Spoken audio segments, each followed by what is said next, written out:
Once again, started off with my 275 squat. I have been noticing this one is a little shallow, but it once again pops up. So I probably should maybe tomorrow take a look at the depth that I've been doing. I think this higher weight, the 325, is significantly better, but I should probably take a look at that and see how I'm doing in that department. But yeah, basically just a 10-pound jump from yesterday and the past couple days, where I've been working with 315. Today I'm working with 325. Don't want to jump bigger than that because I would just kind of be getting ahead of myself.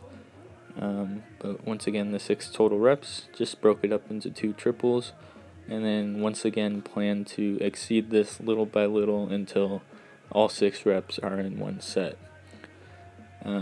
So yeah, that's the plan moving forward. Maybe tomorrow I'll get 4. If not, then maybe the next day. It doesn't have to be super rapid. These small jumps will add up very, very quickly, especially if I'm doing them every single day. Everything was it was raining, so it was all wet outside, so my outdoor pull-up bar was wet. It had stopped raining at this point, but I didn't want to wipe it down, so I used the indoor squat rack, which is considerably less stable. And I just used the minimum here because of the change in the equipment. The stability makes quite a bit of difference in my pull-up because I do have some kind of lateral horizontal pulling in my technique. So stability is kind of a big deal because every time I do something like that, then the whole pull-up bar rocks. Whereas if I have the firm attached to the fence and the wall pull-up bar outdoors, it's much easier to say the least. This is my Zercher squats. So Zercher squats were supposed to be my 3rd movement of the day, but that was really the only set that I could get going. My elbows were just not having it today. I was supposed to do quite a few more sets, and it just was not cooperating with me. So I consider the Zercher squat and the front squat, the positioning is very similar. The bar is in front of you.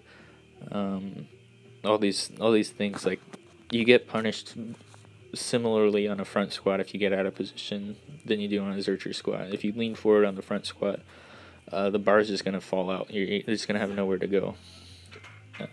Same thing. So it reinforces positioning.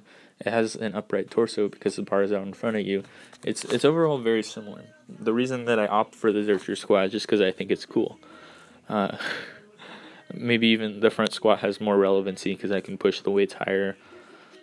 So maybe this is something that I will add.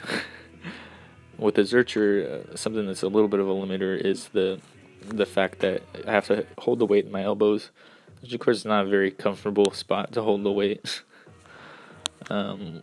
And then you can see when I do the Zercher squat earlier, you can see that it was very fast as well, but it was brutal on the positioning and where I was holding it.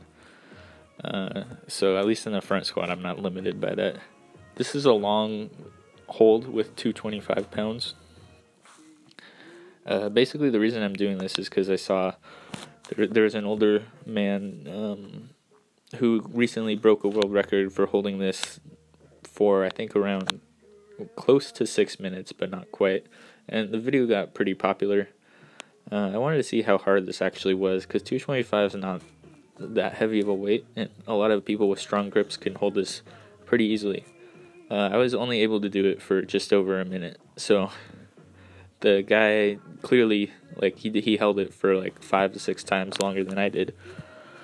I think I could have held on for a little longer, but it was just brutal and it was painful. So maybe at the most I can get a minute 30, maybe 2 minutes, but beyond that it's there's a pain threshold that's just not pleasant.